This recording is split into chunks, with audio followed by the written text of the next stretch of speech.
He's looking for an excuse to provoke a confrontation. Over the next hour, Ethan and Silverfawn discussed options while waiting for Rodriguez's return. When the vaquero finally arrived, his report confirmed Ethan's suspicions. They split up at the main road, Rodriguez informed them. The captain and the Indian agent headed toward town, but Fletcher and the lieutenant circled back. They are positioned on the ridge overlooking the southern trail, watching. Ethan processed this information with the strategic thinking that had kept his ranch thriving against numerous challenges. They're hoping you'll lead them straight to your people, he told Silverfawn. We'll need to outthink them. As the afternoon progressed, Ethan formulated a plan that drew on 5 years of collaborative experience with Stone Bear's band and his intimate knowledge of the surrounding terrain. By dusk, preparations were complete. "Are you certain about this?" Daniel asked as they stood in the gathering darkness behind the barn. "Fletcher isn't just some local troublemaker. He has the government backing this time." "I'm certain that I won't stand by while good people are forced from their homes under threat of violence," Ethan replied firmly. "Stone Bear kept his promise to protect this ranch when we needed it most. I intend to honor my commitment to him with equal loyalty." 2 ranch hands had departed earlier, riding conspicuously eastward, as if carrying messages to neighboring properties. In reality, they had circled back through a hidden ravine and now waited with spare horses along a concealed trail that would allow Silverfawn to travel south while avoiding the watchful eyes on the ridge. "Remember," Ethan instructed Silverfawn as she prepared to depart, "tell your father that Fletcher is looking for any excuse to justify military action. They must avoid confrontation while we explore legal challenges to the relocation order." Silverfawn clasped his hand firmly. "I will deliver your words exactly." Her expression grew solemn beyond her years. "But Ethan, my people have heard many promises from white authorities. These promises turn to smoke when they become inconvenient." "I know," Ethan acknowledged, "but there are still people of influence who believe in justice. Major Harrington is in Washington now. I'll send telegrams tonight explaining the situation, and Judge Wallace in Tucson has always supported fair treatment for peaceful tribes. Whether these efforts would prove sufficient remained uncertain, but they represented the best immediate hope for preventing the destruction of all they had built over 5 years of careful collaboration. As Silverfawn mounted her horse, prepared to slip away under cover of darkness, she turned to Ethan one final time. "5 winters ago, you pulled one Comanche daughter from death's shadow. Now you seek to do the same for an entire people." Ethan smiled despite the gravity of the situation. "One person can't solve everything, Silverfawn, but they can refuse to be part of the problem." With those words of parting, Silverfawn disappeared into the night, carrying urgent warnings to her people. Ethan returned to the house where lamplight burned late as he drafted telegrams and letters to every person of influence he could think of who might intervene in the looming crisis. The boundary between legal protest and outright defiance was about to blur, and Ethan Blackwood, once simply a former Army scout trying to build a peaceful life, found himself at the center of a conflict that would test not only his courage, but his conviction that different peoples could find ways to coexist despite the long shadows of history and the relentless pressure of progress that too often demanded conformity at the expense of compassion. As he sealed the last of his letters, Ethan glanced at the finely crafted hunting knife that Stone Bear had given him after Silverfawn's rescue. It rested on his desk now, a simple symbol of the bridge they had built between 2 worlds. A bridge that powers beyond their control now threatened to burn. The coming days would determine whether that bridge could withstand the flames or would collapse into the ashes of what might have been. Either way, Ethan was determined that history would record that some had stood against the tide of injustice, even when victory seemed impossible. Sometimes he had learned the act of standing itself mattered more than the outcome, and sometimes, against all odds, such stands changed the course of events in ways no one could predict. Dawn broke hesitantly over Twin Pines Ranch, the eastern sky painted in muted strokes of orange and purple that reflected Ethan Blackwood's uncertain mood. 3 days had passed since Silverthorn's departure, 3 days of tense waiting without word from Stone Bear's band. Ethan had dispatched his telegrams and letters to potential allies, but responses would take time, a commodity in increasingly short supply. "Riders coming," Daniel announced, entering the kitchen where Ethan sat reviewing ledgers in a futile attempt to distract himself. "Army uniforms? Looks like Captain Reynolds and a small detachment." Ethan set aside his paperwork and moved to the window. 4 soldiers accompanied the captain, their expressions professionally blank as they approached the house. Unlike Fletcher's previous visit, this one carried the formal weight of military authority rather than political maneuvering. "Stay close," Ethan instructed Daniel as he stepped onto the porch to meet the visitors.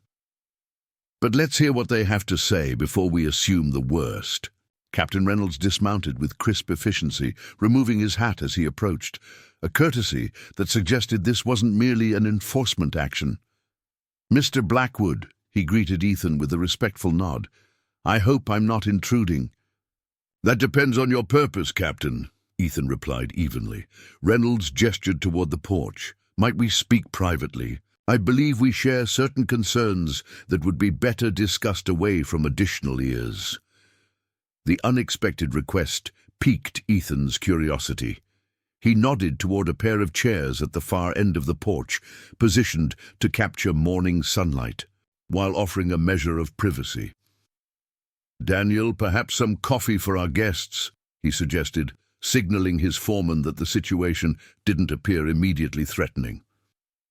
Once they were seated, Reynolds glanced back at his men, who remained at a discreet distance with their horses. "Mr. Blackwood, I want to be clear that what I'm about to say is not official Army position. In fact, if reported, it could potentially end my military career." Ethan studied him with renewed interest. "Why take such a risk with someone you hardly know?" Captain Reynolds' weathered face reflected internal conflict. "Because I've served on the frontier for 12 years and seen too many promises broken, too many peaceful situations destroyed by men like Fletcher who profit from conflict." He leaned forward, lowering his voice. "And because Major Harrington wrote to me personally before his reassignment, explaining what you and Stone Bear accomplished here." Hope stirred in Ethan's chest, though he maintained his cautious demeanor. "And what exactly are you suggesting, Captain?" "I can't countermand official relocation orders," Reynolds stated plainly, "but I can ensure that any enforcement action under my command proceeds with deliberate caution, thoroughness that might create delays, documentation requirements that might temporarily impede implementation." Ethan absorbed the meaning behind his careful phrasing. "You're offering to stall." Reynolds nodded once. "Time is what you need most right now. Time for your telegrams to reach sympathetic ears in positions of authority. Time for legal challenges to be filed." "Why?" Ethan asked directly. "Why risk your career for this?" The captain's gaze drifted toward the southern horizon, where Stone Bear's people made their camp. "My first posting was at Fort Sill. I've seen what reservation life does to proud people. Starvation, disease, despair." His eyes hardened. "And I've seen men like Fletcher manipulate the system for personal gain while claiming to serve national interests." Ethan considered his words carefully. Trust came at a premium on the frontier, especially when livelihoods and lives hung in the balance. Yet something in Reynolds' manner suggested genuine conviction rather than deception. "What do you know of Fletcher's current activities?" he asked. "He's assembled a group of civilian specialists in town, 20 men well armed, ostensibly to assist with the relocation process." Reynolds' expression darkened. "But these aren't bureau clerks or interpreters. They're hired guns, including several faces I recognize from wanted circulars." This intelligence confirmed Ethan's worst suspicions. Fletcher wasn't simply implementing government policy. He was orchestrating a confrontation that would justify a military response against Stone Bear's band. "And Agent Pratt?" Ethan inquired. "A bureaucrat committed to the reservation system, but not necessarily to violence," Reynolds assessed. "He believes in the civilizing mission with religious fervor, but lacks Fletcher's personal vendetta." Ethan weighed his options carefully before making a decision. "Stone Bear's camp has been relocated to Medicine Bluff Canyon," he revealed, testing Reynolds' reaction. "A defensible position with natural springs beyond the normal patrol routes." The captain showed no surprise at this information. A precaution. "Fletcher has been pressing me to conduct sweeps along the traditional camping grounds, but I've insisted on proceeding methodically, sector by sector." Their conversation was interrupted by Daniel's return with coffee. Once the foreman had retreated to a respectful distance, Reynolds continued in a lower voice. "Mr. Blackwood, there's something else you should know. A telegram arrived yesterday from Washington, Internal Army Communication." He hesitated, glancing around before proceeding. "A congressional committee is investigating irregularities in Indian Bureau operations in several territories, including questionable contracts and missing funds. Fletcher's name appears in the preliminary inquiry." Ethan processed this significant revelation. So his sudden zeal for completing tribal relocations might be an attempt to cover his tracks or create a diversion from the investigation, or to conclude certain arrangements before his authority is questioned. Reynolds agreed. Either way, he's operating with unusual urgency and minimal oversight.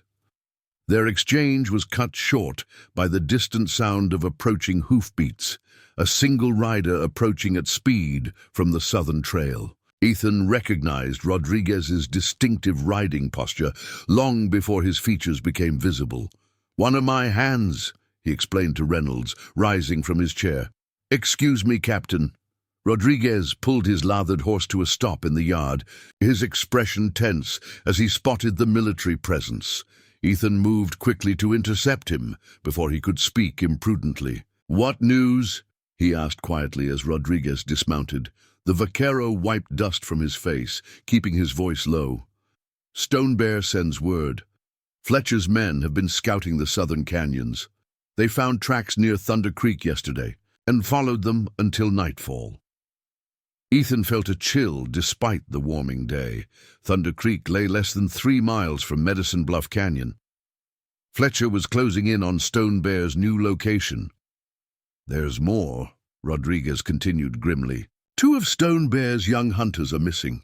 They were checking trap lines near the creek and never returned to camp." The implications were ominous. Had the young men been captured? Or worse? Either scenario could escalate tensions beyond peaceful resolution. Ethan turned to find Captain Reynolds standing nearby, his expression indicating he had overheard at least portions of Rodriguez's report. "Missing hunters?" he asked with professional concern. Ethan made a swift decision to extend his tentative trust. 2 young men from Stone Bear's band failed to return from checking trap lines. They were last seen near an area where your civilian specialists were scouting." Reynolds' jaw tightened. Fletcher's men were operating outside their authorized parameters.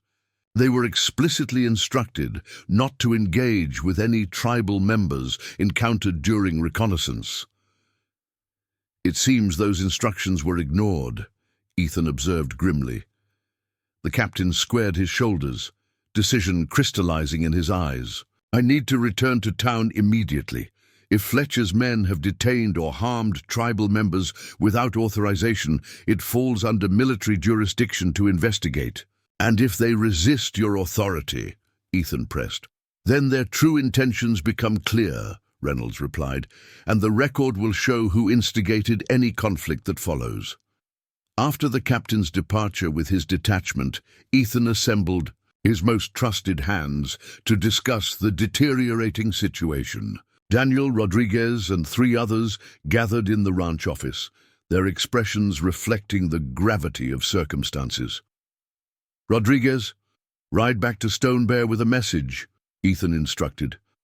"Tell him about Captain Reynolds's visit and his apparent willingness to create delays, but also warn him that Fletcher's men are likely closing in on their location. They should prepare to move again, if necessary." As Rodriguez departed, Ethan turned to Daniel. "I need you to go into town. Find Deputy Collins and discreetly determine what Fletcher's men are doing, how many, how armed, and their movements." The aging foreman nodded, though concern etched his features. "And if trouble comes here while I'm gone?" Ethan moved to a cabinet against the wall, unlocking it to reveal several rifles and ammunition. "We'll be prepared but not provocative, self-defense only if absolutely necessary." As his men dispersed to their assignments, Ethan returned to the porch, gazing southward toward the invisible boundary that separated 2 worlds, a boundary that had blurred and softened over 5 years of cooperation, only to be redrawn with harsh strokes by distant authorities who valued policy over people. Hours passed with agonizing slowness. Ethan busied himself with ranch operations, checking on the new calves in the south pasture and inspecting the irrigation system that Stone Bear had helped design, practical tasks that couldn't fully distract from the weight of waiting. Late afternoon brought the return of Daniel, his expression grave as he dismounted in the yard. "It's worse than we thought," he reported once they were inside. "Fletcher has deputized his men under some emergency authority granted by the Indian Bureau. They're calling themselves relocation enforcement officers now. Deputy Collins is effectively sidelined. Sheriff's been told the operation falls under federal jurisdiction." Daniel removed his hat, twisting it in weathered hands. "There's talk in town that Fletcher has offered bounties for bringing in resistant Indians, $5 a head for delivering them to the relocation camp." Ethan's disgust must have shown clearly on his face. He's turned a government policy into a profit opportunity, bounty hunting under color of law. "There's more," Daniel continued reluctantly. "The 2 missing Comanche hunters were brought in this morning. Fletcher's men claimed they were caught destroying federal property." "What? Federal property exists in the middle of an open canyon?" Ethan demanded. "Survey markers," Daniel explained.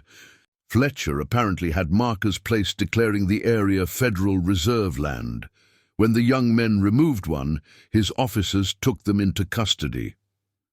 The manufactured pretext was so transparent that Ethan might have found it laughable under different circumstances. Now, it represented a dangerous escalation, designed to provoke exactly the kind of resistance that would justify harsher measures. "How were they treated?" he asked, dreading the answer. Daniel's expression darkened further. "Badly. Collins said they were paraded through town in chains before being locked in a storage shed behind the land office. No food or water provided." Ethan's hands clenched into fists as he processed this information. Such humiliation and mistreatment would be viewed as a grievous insult by the Comanche, an intentional provocation that Stone Bear might find difficult to ignore, despite his commitment to peaceful coexistence. "We need to get word to Captain Reynolds immediately," he decided. "If he's sincere about preventing unnecessary conflict, this is his opportunity to demonstrate it." Before they could formulate a plan, hoofbeats once again announced an arrival, this time from the east, from the direction of town. Ethan moved to the window, surprised to see Deputy Collins himself riding into the yard, his young face tense with urgency. "Mr. Blackwood," he called as Ethan emerged onto the porch. "You need to come to town right away. Captain Reynolds has ordered the release of Stone Bear's men, and Fletcher is challenging his authority. It's about to turn ugly." Ethan didn't hesitate. "Daniel, saddle my horse." Within minutes, he was riding toward town alongside Deputy Collins, who filled in additional details as they traveled. Reynolds returned from patrol and went directly to inspect the prisoners when he heard about their treatment, Collins explained. He invoked military authority over civilian contractors operating in Indian territories and ordered them released into army custody. And Fletcher objected, Ethan surmised. Collins nodded grimly. Claimed the captain was exceeding his authority and interfering with bureau operations. Last I saw, they were facing off outside the land office with armed men on both sides. I slipped away to find you because—" He hesitated. "Because what?" Ethan pressed. "Because Reynolds, specifically, asked for your presence. Said you were the only person who might prevent bloodshed if Stone Bear's people learned of the situation." The implication was clear. If word of the young hunter's treatment reached Medicine Bluff Canyon, Comanche warriors might descend on the town seeking justice or vengeance. Ethan's established relationship with Stone Bear represented the best hope for channeling such reactions toward peaceful resolution. They arrived at the outskirts of town to find an atmosphere of simmering tension. Townsfolk had retreated indoors, leaving the main street eerily vacant except for small groups of armed men positioned at strategic points. Outside the land office, two distinct factions faced each other with barely concealed hostility. Captain Reynolds stood with 6 soldiers in formation, their disciplined posture contrasting sharply with the looser arrangement of Fletcher's officers across from them. Fletcher himself stood on the porch of the land office, Agent Pratt beside him, looking increasingly uncomfortable with the confrontation. Ethan dismounted at the edge of the standoff, Deputy Collins remaining with the horses as he walked forward. Alone, his appearance drew immediate attention from both sides. "Mr. Blackwood," Reynolds acknowledged with evident relief. "Thank you for coming." Fletcher's expression darkened at his arrival. "This is an official federal operation, sir. Your presence is neither required nor welcome." Ethan ignored him, addressing Reynolds instead. "I understand you've ordered the release of 2 young men from Stone Bear's band into military custody." "Yes," Reynolds confirmed. "They were mistreated in violation of Army regulations governing the treatment of non-combatant tribal members. And these men destroyed federal property and resisted lawful authority," Fletcher countered. "They fall under bureau jurisdiction, not military." Ethan turned his attention to the land office behind Fletcher. Through a side window, he glimpsed 2 figures inside the attached storage shed, young men whose proud bearing remained evident despite their obvious mistreatment. "Where is Sheriff Tanner?" he asked Deputy Collins, who had moved closer. "County business in Santa Fe," Collins replied. "Convenient timing." Ethan assessed the situation with the practical clarity that had served him through numerous frontier and challenges. Armed confrontation between military and civilian authorities would benefit no one except perhaps Fletcher, who might welcome chaos that could justify more extreme measures against Stone Bear's band. "Captain Reynolds," he addressed the officer directly, "I believe I may have a solution that respects both military protocol and bureau authority." Reynolds raised an eyebrow, interested but cautious. "I'm listening, Mr. Blackwood." "Release the young men into my custody as a neutral third party," Ethan proposed. "I will personally guarantee their appearance before any legitimate hearing regarding the alleged property destruction." Fletcher scoffed audibly. "Preposterous. Your sympathies are well known, Mr. Blackwood. You would deliver them directly back to their tribe." "Actually, Ethan countered smoothly. "I would deliver them to Stone Bear with explicit instructions regarding the legal process and the importance of addressing these charges properly. Unlike your officers, I have 5 years of demonstrated credibility with both Stone Bear's band and local authorities." Agent Pratt, who had remained silent throughout the confrontation, finally spoke. "The suggestion has merit, Mr. Fletcher. It would de-escalate the current situation while maintaining the legal process."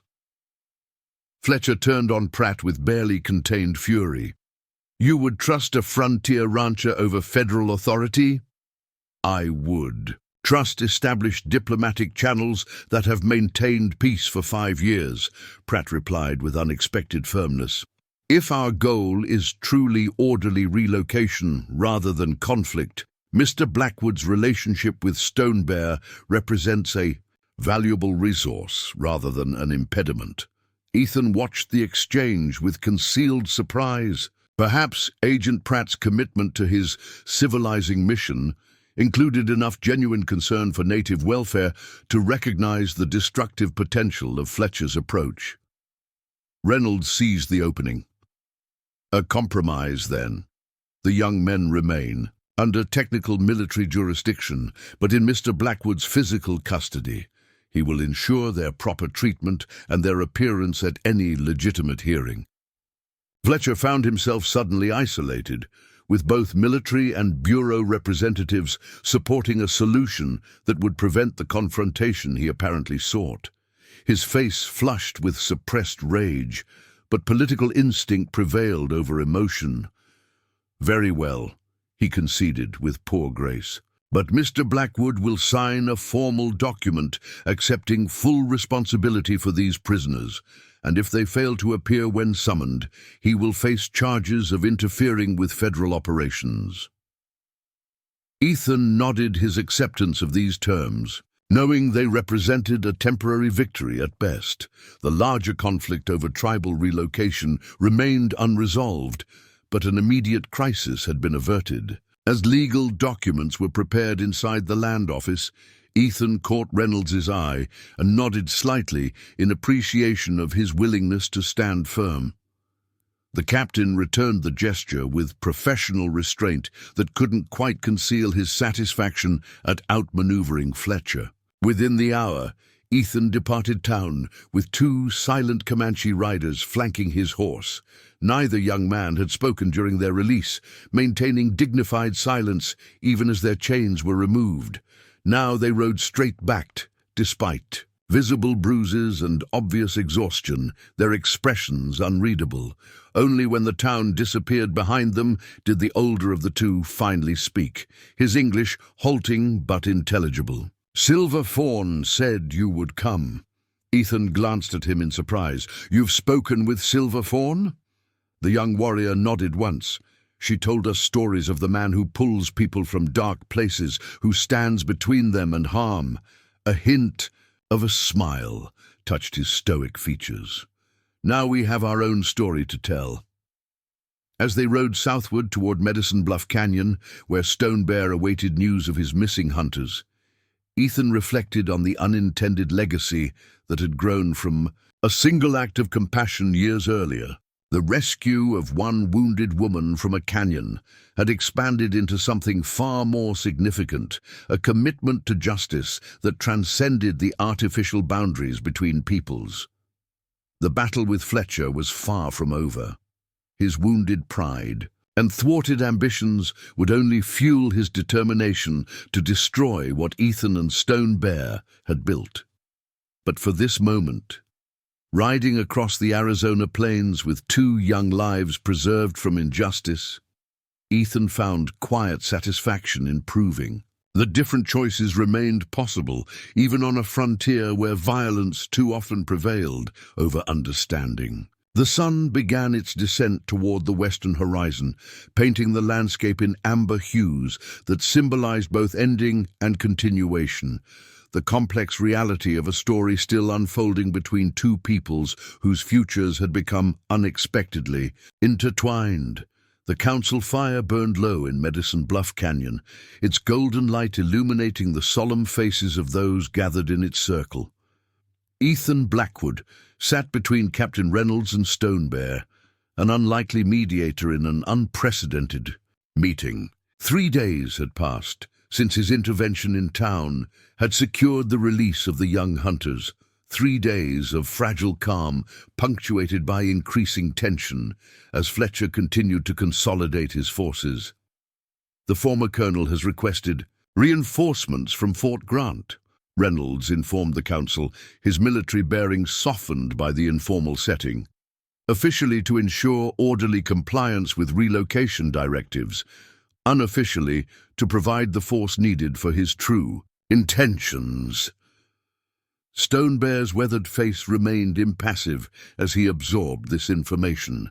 At 53, the Comanche chief carried his years with dignity, the streaks of grey in his hair only enhancing his authoritative presence. "How many soldiers?" he asked directly. "A full company," Reynolds admitted. 40 men plus officers, expected within 5 days. A murmur ran through the assembled tribal elders. Such a force, combined with Fletcher's hired guns, would make resistance futile. Everyone present understood the implications, though none spoke them aloud. "What of Ethan Blackwood's messages to Washington?" Stone Bear inquired. "Do white chiefs hear his words?" Ethan leaned forward, choosing his response carefully. "I've received one reply from Judge Wallace in Tucson. He believes the relocation order may be challenged on technical grounds, as your band has maintained peaceful relations under previously recognized agreements." "Technical grounds," repeated Blackknife, Silverthorn's older brother, with unconcealed bitterness. Now 30, he had grown into a formidable warrior and respected voice within the band. "White man's papers fight, while white man's guns prepare." Ethan couldn't dispute the accuracy of his assessment. Legal challenges would take time, weeks or months of careful argumentation in distant courtrooms. Fletcher's militarized enforcement would unfold in days. "There may be another option," Captain Reynolds suggested, his voice deliberately measured. "One that doesn't require either immediate relocation or direct confrontation."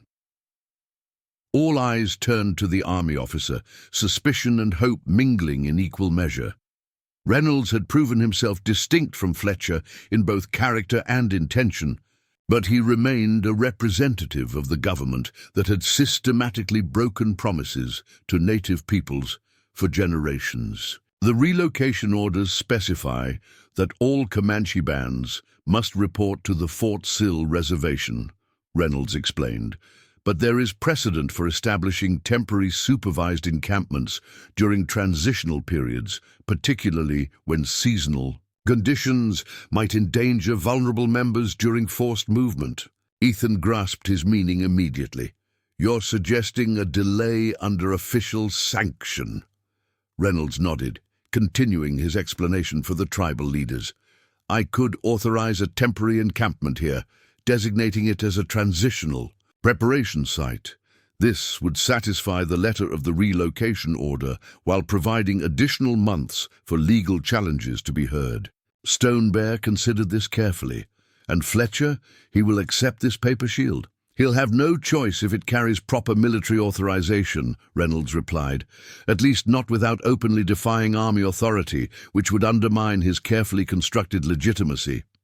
"And when the autumn comes, when your transitional period ends," Blackknife pressed, skepticism evident in his tone. "Will we simply walk to the reservation then, when legal papers have failed as they always do?"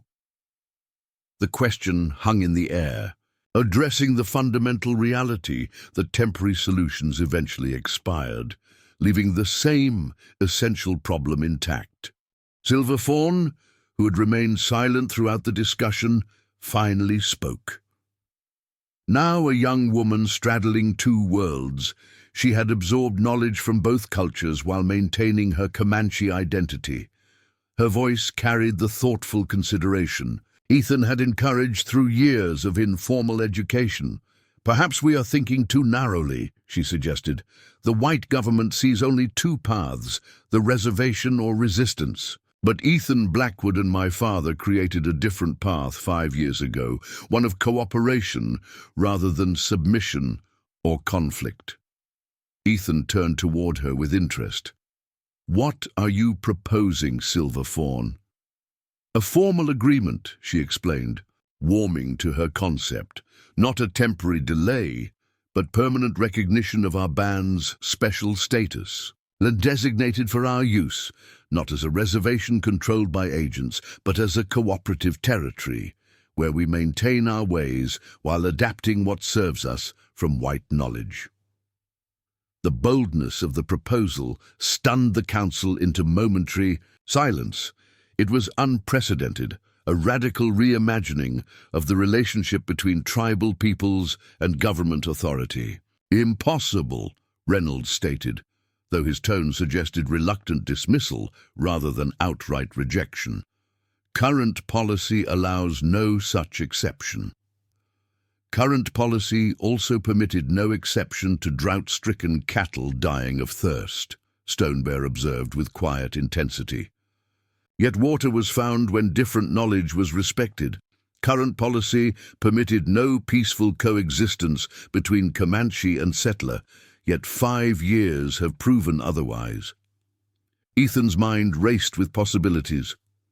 Judge Wallace mentioned that certain Pueblo communities in New Mexico territory have maintained limited sovereignty while establishing cooperative relationships with surrounding settlements. It's not exactly the same situation, but it suggests precedent exists for arrangements outside the standard reservation system. Reynolds appeared torn between his practical understanding of bureaucratic realities and the compelling vision being presented. Even if such an arrangement were theoretically possible, Fletcher would fight it with every resource at his disposal. His influence remained substantial despite the ongoing investigation. "Then perhaps," Ethan suggested carefully, "the investigation itself provides leverage." All eyes turned to him as he elaborated. "You mentioned that Fletcher's name appears in a congressional inquiry regarding financial irregularities in Indian Bureau operations. What if that information were to become more widely known, specifically to those who might reconsider their support for his current activities?" "You propose using political weakness against political strength," Stonebear observed with appreciative understanding, the hunter becoming hunted. Captain Reynolds frowned slightly. "The investigation remains confidential, pending formal charges. I shouldn't even know about it, much less share that knowledge." "Yet you did share it," Ethan pointed out gently, "because you recognized that something larger than regulations was at stake." The captain fell silent, internal conflict evident in his expression. His career, his oath of service, and his personal sense of justice pulled him in competing directions. Silver Fawn leaned forward, addressing Reynolds directly. "My father's people have a saying, when the buffalo are gone, even a wolf may need to find new hunting grounds. The old ways of thinking about my people and yours, they are like vanishing buffalo. New paths must be found, even if they've never been walked before." The young woman's eloquence, combining Comanche wisdom with the persuasive techniques Ethan had taught her from classic rhetoric, made a visible impression on Reynolds. The captain stared into the council fire for several long moments before responding. "I can make no promises," he finally said. "But if you can formulate a specific proposal, something concrete that explains exactly what this cooperative territory would entail, I will ensure it reaches those in Washington who might be receptive, particularly if accompanied by evidence of Fletcher's more questionable activities in implementing the relocation order." It wasn't a guarantee, but it represented more hope than had existed at the council's beginning. The discussion continued late into the night, with Stonebear's wisdom, Ethan's practical knowledge of legal frameworks, and Silver Fawn's ability to bridge conceptual divides, combining to outline an unprecedented proposal. By morning, a document had taken shape, not merely a plea for exemption from reservation policy, but a pioneering vision for a new model of coexistence. The proposed Medicine Bluff Cooperative Territory would recognize the Comanche band's right to maintain their traditional lifestyle while establishing formal channels for mutually beneficial exchange with surrounding settlements. As dawn brightened the eastern sky, Reynolds prepared to depart with the document, his expression a mixture of doubt and determination. "I'll do what I can to ensure this reaches sympathetic eyes in Washington, but Fletcher won't simply wait for bureaucratic processes to unfold. You should prepare for his more immediate actions." "We will be ready," Stonebear assured him with dignified resolve. "Not for war, but for standing firm in peace." Up next, you've got two more standout stories right on your screen. If this one hit the mark, you won't want to pass these up. Just click and check them out. And don't forget to subscribe and turn on the notification bell so you don't miss any upload from us. The Arizona Territory in 1878 was a merciless land where only the resilient survived.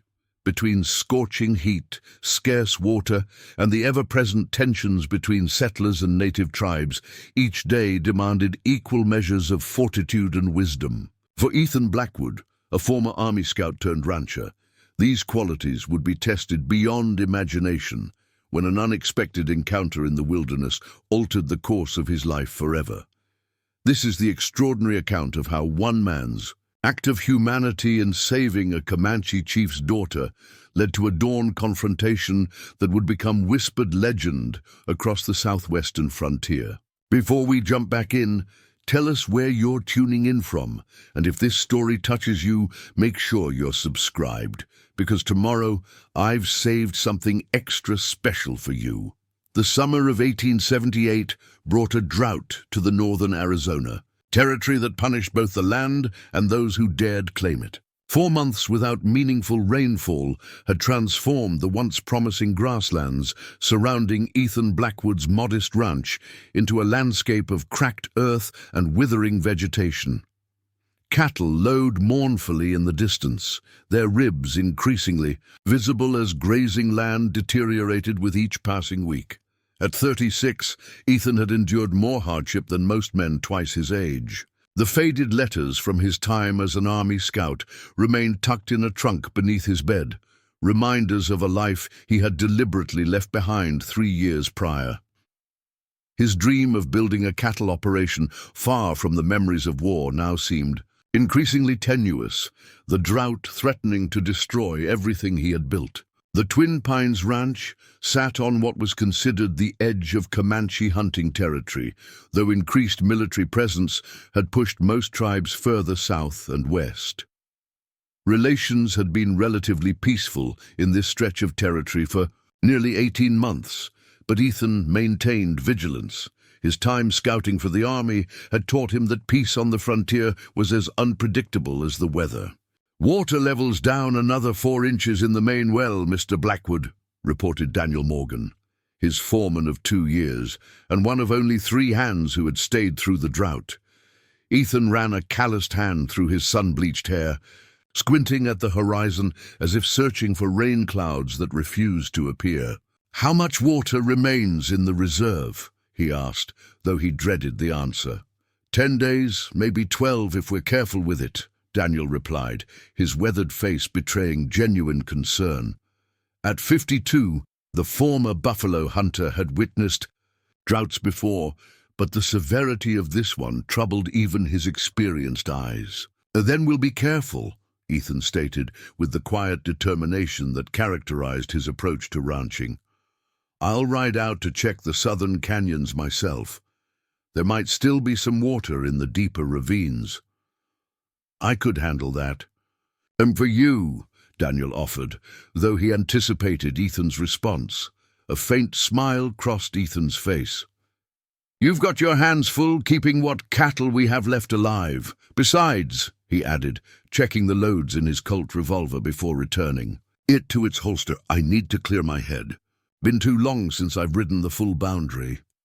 The southern portion of his property remained largely unexplored, a rugged landscape of mesas and narrow canyons that Ethan had purchased primarily as a natural barrier between his grazing land and traditional Comanche territories.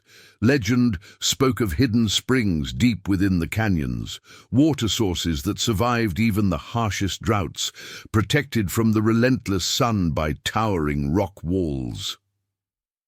Ethan set out at first light. The following morning, his sturdy buckskin gelding Scout, laden with empty canteens and 2 small barrels. The journey would require at least 1 night of camping, perhaps 2 if he searched thoroughly. His Winchester rifle rested in its scabbard, a habit from his scouting days rather than expectation of trouble. The sun climbed mercilessly as Ethan rode southward, his broad-brimmed hat offering meager protection against its intensity. By midday, he'd reached the entrance to the canyon system, the red sandstone formations rising dramatically from the parched earth.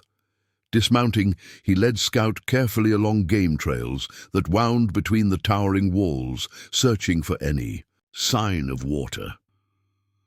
The first 2 ravines he explored offered nothing but disappointment, dry stream beds and empty pools where water had once collected. Ethan's hope diminished with each unsuccessful search. If the drought continued much longer, he'd have no choice but to drive his remaining cattle north toward the Colorado River, a desperate gamble that might save a portion of his herd, but would certainly mean financial ruin. It was while exploring the 3rd canyon, deeper and narrower than the others, that Ethan first noticed the buzzards. 3 of them circled lazily overhead, a sure sign of death or imminent death below. His Scout's instincts immediately heightened. His awareness. Predators grew desperate during droughts, and wounded animals often sought shelter in secluded places. Tethering Scout to a stunted juniper, Ethan proceeded on foot, his Winchester now in hand. The canyon narrowed further, forcing him to turn sideways in places to squeeze through. The walls provided blessed shade, the temperature dropping noticeably. As he penetrated deeper into the earth, the sound reached him before the sight, a faint moan that froze him mid-step. Human, not animal. Ethan raised his rifle instinctively, eyes scanning the shadows ahead. "Hello?" he called, his voice echoing against the stone walls. "Someone there?" No verbal response came, but the moan sounded again, weaker this time. Ethan moved forward cautiously, years of frontier survival instincts warring with basic human concern. As he rounded a sharp bend in the narrow passage, he discovered the source. A young woman lay crumpled against the canyon wall, beside a small, nearly dry seep of water. Her clothing, elaborately beaded buckskin, immediately identified her as Comanche, likely from one of the southern bands. Blood had soaked through the fabric covering her left side, and her breathing came in short, labored gasps. Ethan approached slowly, rifle still ready but no longer aimed directly at the woman. She couldn't be more than 18 or 19, and clearly posed no threat in her current condition. Her eyes fluttered open at his approach, revealing a moment of terror before consciousness slipped away again. Setting his rifle aside but within reach, Ethan knelt to examine her injuries. A deep wound in her side had been hastily bandaged with strips of buckskin, but infection had clearly set in. Without proper treatment, she wouldn't survive another day. Fever burned through her, evident even without touching her skin. Ethan's mind raced. What was a Comanche woman doing alone, wounded, so far from her people? The nearest band was reported to be at least 60 miles south. Had she been abandoned, separated from her group, or sent north for some purpose? The questions could wait. Right now she needed water and medical attention. Ethan retrieved his canteen and gently lifted her head, helping her take small sips. She swallowed reflexively, though her eyes remained closed. The action seemed to rouse her briefly, and she murmured words in Comanche that Ethan couldn't understand, though his years as a scout had taught him enough of the language to recognize it. "I'm going to help you," he said clearly, knowing she likely wouldn't comprehend his words either. You're safe now. After giving her more water, Ethan assessed the practicalities of the situation. The woman couldn't ride on her own, and the narrow canyon passage made it impossible to bring Scout to their location. He would have to carry her out. With careful movements, Ethan lifted the wounded woman, noting with concern how light she felt in his arms. Fever had likely been consuming her for days. She moaned in pain as he adjusted his grip, but didn't regain full consciousness. The journey back through the narrow passage proved challenging, requiring Ethan to move sideways at times while supporting her weight, but within half an hour he had reached Scout.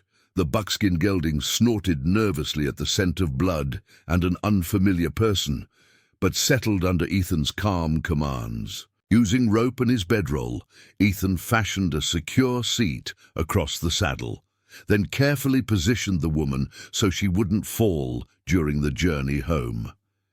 He would need to lead Scout on foot, making the return trip considerably longer, but there was no safer way to transport someone in her condition. Preparing and narrating this story took us a lot of time, so if you are enjoying it, subscribe to our channel. It means a lot to us. Now back to the story. As Ethan prepared to depart, something caught his eye, a small leather pouch that had fallen from the woman's clothing.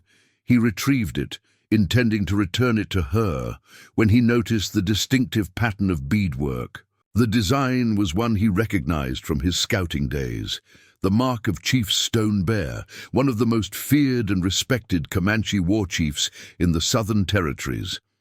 Ethan's blood ran cold with realization. This wasn't just any Comanche woman. The intricate pattern and quality of her clothing, the ceremonial pouch, she was almost certainly Stone Bear's daughter or another close relative. The implications were staggering. If she died in his care, Stone Bear might hold him responsible. If he abandoned her, her death would be certain, and dishonorable by his own moral code. Despite the risks, Ethan secured the pouch to the woman's clothing and began the slow journey northward. Whatever consequences might come, he couldn't leave a dying person, regardless of their heritage, without attempting to save them. The trek back to Twin Pines Ranch took twice as long as the outbound journey. Ethan stopped frequently to give the wounded woman water and check her condition. Though she occasionally stirred, she remained largely unconscious, which concerned him. The fever seemed to be worsening despite his efforts to keep her cool with dampened cloth. The sun was setting by the time the ranch buildings came into view. Daniel Morgan emerged from the barn as they approached, his expression shifting from relief to alarm as he registered Ethan's companion. "Mr. Blackwood, what in heaven's name?" he began, hurrying forward to assist. "Found her wounded in the Southern Canyon," Ethan explained, carefully lifting the woman from Scout's back. "She's Comanche, Daniel, and not just any Comanche from the looks of her beadwork." Daniel's eyes widened as he took in the quality and patterns of the woman's clothing. Having spent years on the frontier, he recognized the implications as clearly as Ethan had. "Stone Bear's people," he murmured. "Sir, are you certain this is wise, if she dies here?" "And if I'd left her there?" Ethan countered, his tone brooking. No argument. "She would have died for certain. Daniel, ride for Dr. Abernathy. Tell him it's urgent." The foreman hesitated, his gaze lingering on the unconscious woman. "The men won't like this. Stevens and Cooper lost family to Comanche raids before they signed on here. They work for me, and this is my decision," Ethan stated firmly. "This woman is under my protection while she's on Twin Pines land. Make that clear to everyone." With a reluctant nod, Daniel headed for the stables while Ethan carried the wounded woman into the house. His own bedroom was the most practical choice, ground floor with morning light that would aid in treating her wounds. He laid her gently on the bed, then gathered clean cloths, water, and the small supply of medicines he kept on hand.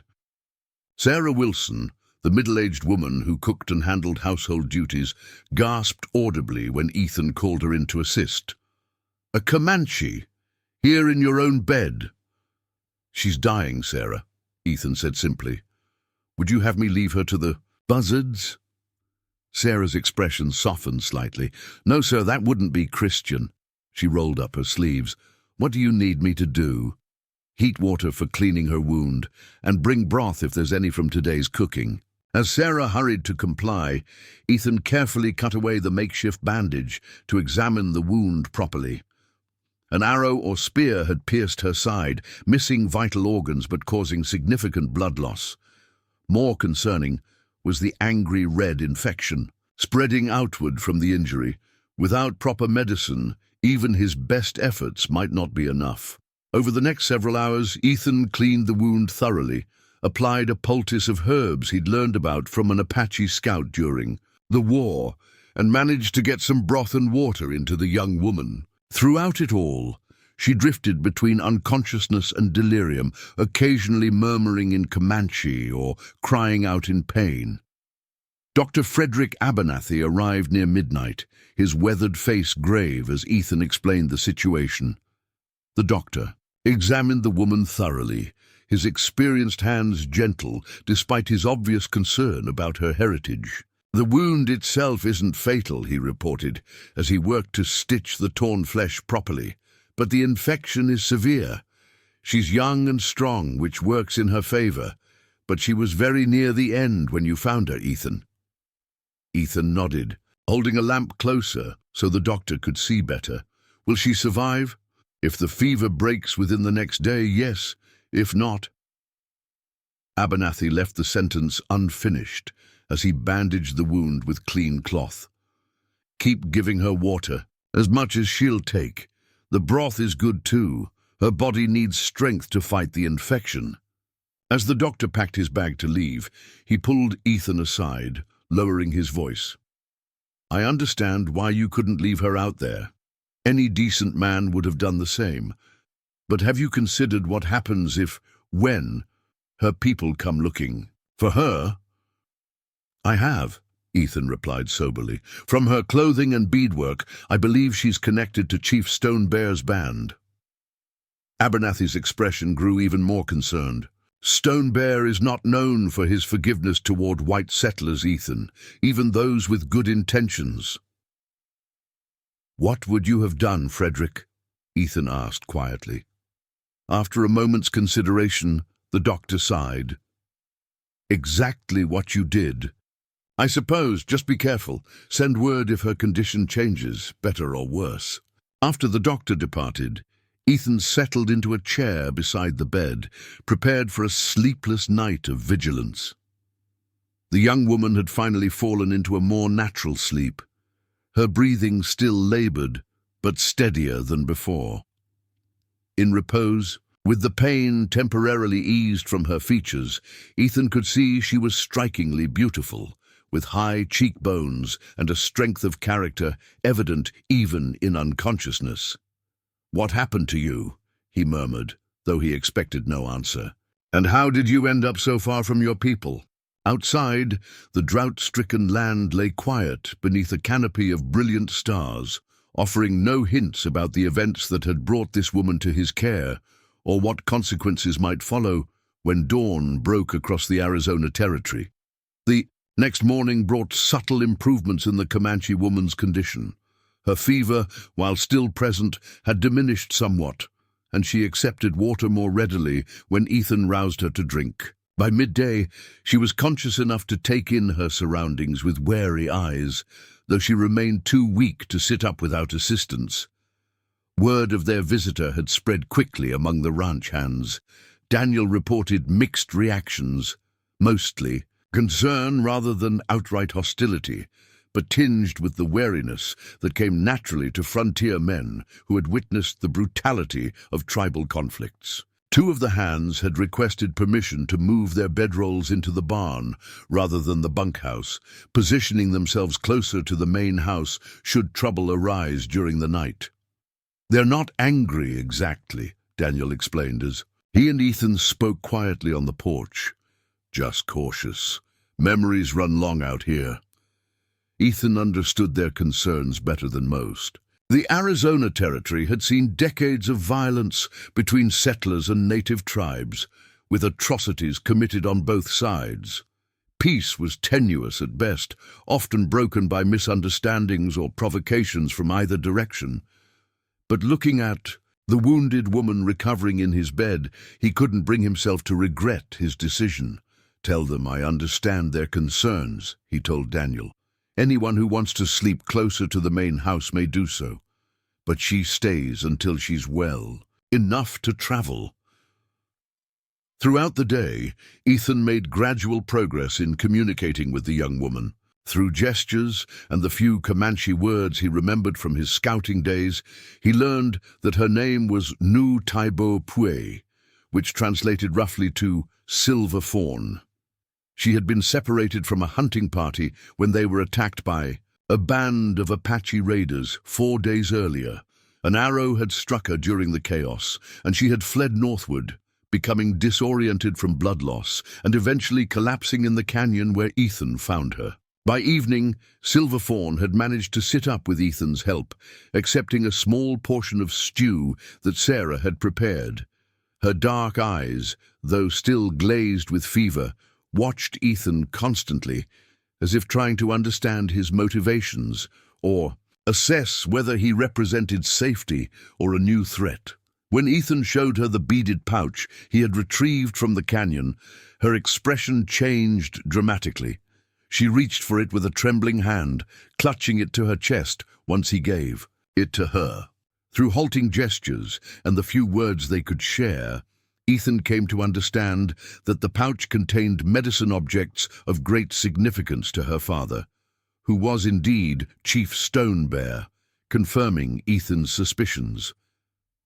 This revelation sent a new wave of concern through the ranch. If Stone Bear's daughter had gone missing after an Apache attack, the chief would certainly be searching for her. Whether he would view Ethan's intervention as rescue or kidnapping remained to be seen. That night, as Ethan checked on Silver Fawn one final time before settling on a bedroll in the adjacent room, she spoke more clearly than she had since her rescue. Her hand reached out to grasp his wrist with surprising strength. "Why?" she asked in halting English, the word clearly practiced and deliberately chosen. Ethan was momentarily taken aback, both by her use of English and the directness of her question. He considered how to respond in a way she might understand. "You needed help," he said simply, pointing to her wounded side, and then to himself. "I help." Silver Fawn studied his face intently, searching for deception or ulterior motives. Finding none, she released his wrist and nodded once. "Good man," she said carefully, the English words awkward but unmistakable. It was a small moment of connection across the vast divide of their different worlds, a flicker of understanding that Ethan would remember in the difficult days to come. For neither of them could know that less than 30 miles to the south, a Comanche search party was moving steadily northward, following the faint trail of a chief's missing daughter. With each passing hour, they drew closer to Twin Pines Ranch, their determination fueled by a grief and rage that would accept nothing less than answers or vengeance. Taking a deep breath, too, as the third day of Silver Fawn's recovery dawned, Ethan sensed a change in the atmosphere of Twin Pines Ranch. The morning air carried a heaviness that had nothing to do with the ongoing drought. Men spoke in hushed tones, conversations ceasing whenever he approached. Eyes followed his movements across the yard with an intensity that set his scout's instincts on high alert. "The men are unsettled, Mr. Blackwood," Daniel informed him when Ethan confronted him about the tension. "Cooper claims he saw dust trails to the south yesterday evening, says they moved like Comanche riders." Ethan instinctively turned to scan the southern horizon, though no dust clouds were visible at present. "And does Cooper speak Comanche sign? Can he tell tribe from dust alone?" Daniel had the good grace to look uncomfortable. "No, sir, but nothing," Ethan interrupted firmly. I won't have this ranch governed by fear and speculation. Silver Fawn is improving steadily. Once she's strong enough to travel, we'll find a way to return her safely to her people. Despite his outward confidence, Ethan felt the first stirrings of genuine concern as he returned to the house. The Comanche were legendary trackers, and if a search party was indeed looking for Silver Fawn, they would eventually discover her trail leading to his property. The question was whether they would arrive seeking their chief's daughter or believing she had been taken by force. Inside, he found Silver Fawn sitting up in bed, attempting to rebraid her long black hair with one hand, while keeping the other pressed protectively against her wounded side. The simple domestic action struck Ethan powerfully, a reminder that beyond tribal affiliations and frontier conflicts, she was a young woman recovering her strength and dignity after a traumatic ordeal. "Good morning," he greeted her, taking a seat beside the bed. "You're looking stronger today." Silver Fawn nodded, struggling with the English greeting she had been practicing. Good morning." "Very good," Ethan encouraged, impressed by her determination to communicate. Small steps. Through a combination of gestures, simple English, words, and the few Comanche phrases Ethan remembered, they engaged in their most substantial conversation yet. Ethan learned that Silver Fawn was the youngest daughter of Chief Stone Bear, and had been accompanying her elder brother, Black Knife, on a hunting expedition when they were ambushed by Apache warriors with whom the Comanche had an ongoing blood feud. "Father," she said softly, looking toward the window as if she could see beyond the ranch to wherever her people might be. "Looking." "I'm sure he is," Ethan agreed, understanding her meaning despite the language barrier. "He must be very worried about you." Silver Fawn's dark eyes met his, a depth of emotion in them that transcended words. She placed her hand briefly over his in a gesture of surprising intimacy. "Ethan, good," she said with conviction. "Help." Silver Fawn. The simple declaration affected Ethan more than he would have expected. In a world where the complex histories between their peoples so often led to bloodshed, this moment of pure gratitude crossed boundaries of language and culture, reminding him of the common humanity they shared. The tender moment was interrupted by the sound of approaching hoofbeats. Ethan moved quickly to the window, his hand instinctively moving to the pistol at his hip. A dust cloud approached from the east, not from the direction of Comanche territory. To the south. "It's all right," he assured Silver Fawn, who had tensed at his reaction. "Friends coming." He recognized Sheriff William Tanner and a deputy riding toward the hitching post. The sheriff's presence was unexpected and concerning. His visits to outlying ranches were rare unless trouble had already occurred or was brewing. "Sheriff," Ethan greeted him as he stepped onto the porch. "What brings you out this way?" William Tanner removed his hat, revealing graying hair and a face weathered by 20 years of frontier law enforcement.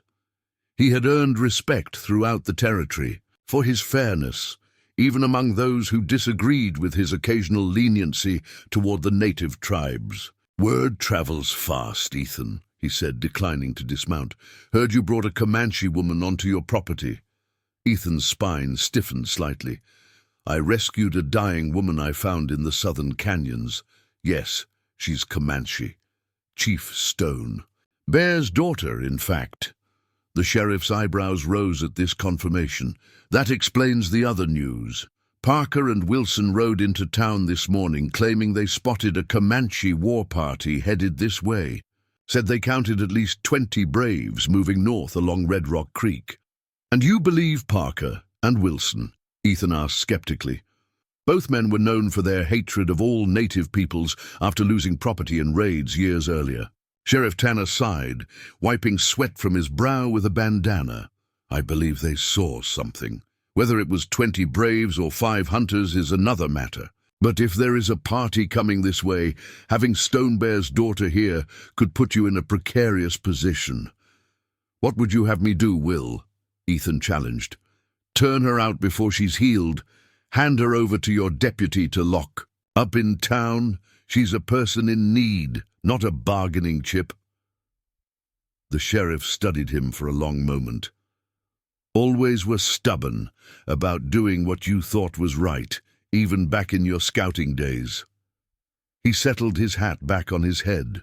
"I'm stationing Deputy Collins here temporarily, not to interfere with your patient, but to provide an official presence and a line of communication back to town, if needed." Ethan wanted to refuse, but recognized the wisdom in having a lawman present should a Comanche party indeed arrive. He nodded his agreement. "One more thing," Sheriff Tanner added as his deputy dismounted. "If they do come, let me or Deputy Collins do the talking. No offense, Ethan, but this situation requires careful handling." After the sheriff departed, Ethan introduced Deputy Collins to the ranch staff, arranging quarters for him in the bunkhouse. The young lawman seemed uncomfortable with his assignment, but maintained a professional demeanor. His presence added yet another layer of tension to the already strained atmosphere. That afternoon, Ethan sat with Silver Fawn on the porch, allowing her first breath of fresh air since her rescue. The young woman's condition had improved remarkably in just 3 days. The hollow, feverish look had left her eyes, and though her wounded side still pained her, she moved with increasing confidence. As Silver Fawn gazed out at the ranch, taking in the corrals, outbuildings, and distant cattle, Ethan contemplated their situation.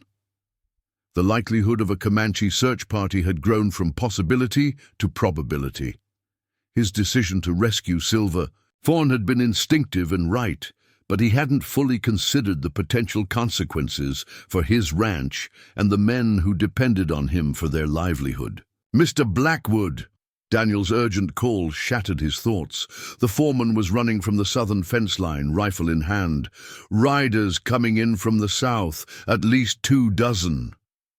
Ethan's heart hammered against his ribs as he stood, automatically, positioning himself between Silver Fawn and the approaching threat. "Get Deputy Collins," he ordered, keeping his voice steady. "Then tell the men to hold positions. No one fires unless I give the word." He turned to Silver Fawn, who had gone very still, her face a mask of conflicting emotions. Hope mingled with apprehension. "Is it your people?" he asked, gesturing toward the horizon where dust clouds were now visible. Silver Fawn stood unsteadily, shading her eyes to study the distant figures. Her sharp intake of breath was answer enough. "Father," she said, her voice trembling with emotion. "Brother." Relief flooded Ethan at the confirmation that Chief Stonebear himself was among the approaching riders, though it was immediately tempered by a new anxiety. Would the chief understand that Ethan had saved his daughter, or would he see only a white rancher who had taken her? Deputy Collins arrived, buckling on his gun belt as he assessed the situation. "I count at least 20 riders, Mr. Blackwood, definitely Comanche, and from their formation they mean business. Silver Fawn recognizes her father and brother among them," Ethan informed him. "This may yet end peacefully, if we're smart about it." "Sheriff's orders were to handle any contact," Collins reminded him nervously. Ethan fixed him with a steady gaze. "With all due respect to the sheriff, this is my land, and that young woman's welfare is my primary concern. I'll handle the initial contact. You stay close and ready, but visible and non-threatening." The young deputy seemed about to protest, but nodded reluctantly. Ethan suspected his deference had more to do with intimidation than agreement with the approach. Turning back to Silver Fawn, Ethan knelt to meet her eyes. "I'm going to take you to your father, but you must help them understand that I was helping you. Can you do that?" Silver Fawn nodded solemnly, resting her hand on his shoulder with unexpected gentleness. "Ethan, friend," she said with conviction, the simplicity of the statement belying its profound significance in the circumstances. The Comanche war party approached with disciplined precision, their formation suggesting both caution and purpose. Unlike the chaotic raiders depicted in sensationalist newspaper accounts, this was a coordinated group with clear leadership. At their center rode a powerfully built warrior on a striking painted stallion, his face marked with the vermilion stripes of a war chief. Even at a distance, his commanding presence was unmistakable. Ethan instructed Daniel to keep the ranch hands back, away from their weapons, but within reach if needed.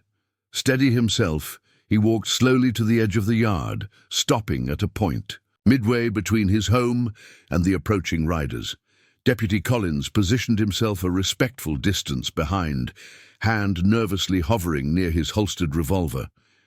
The Comanche party halted about 50 yards away. For a tense moment, no one moved.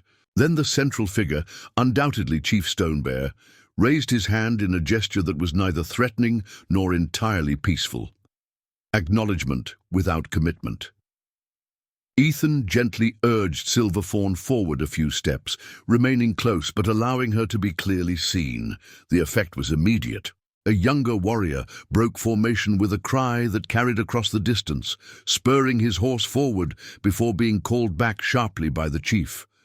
Stonebear himself then advanced alone, his bearing regal and his face expressionless beneath. Intricate war paint and a headdress adorned with eagle feathers and buffalo horns.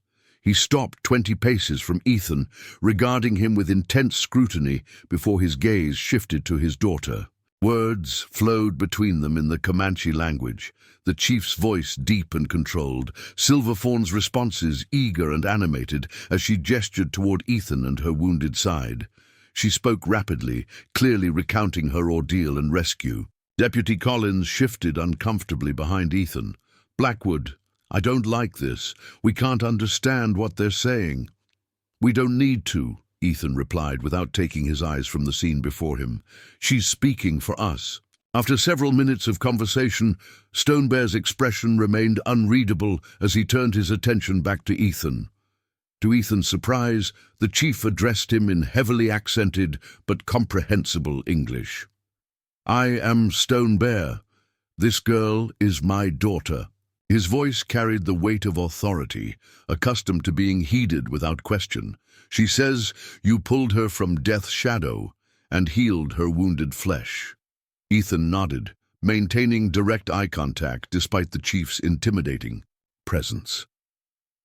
"Your daughter was gravely wounded when I found her in the southern canyon. She had lost much blood, and fever had taken hold.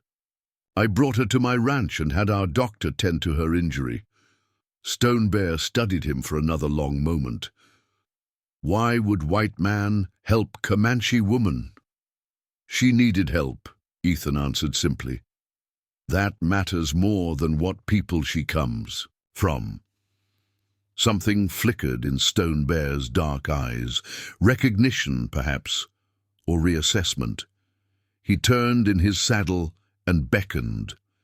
The young warrior who had broken formation earlier rode forward immediately, dismounting in a fluid motion before rushing to Silverfawn.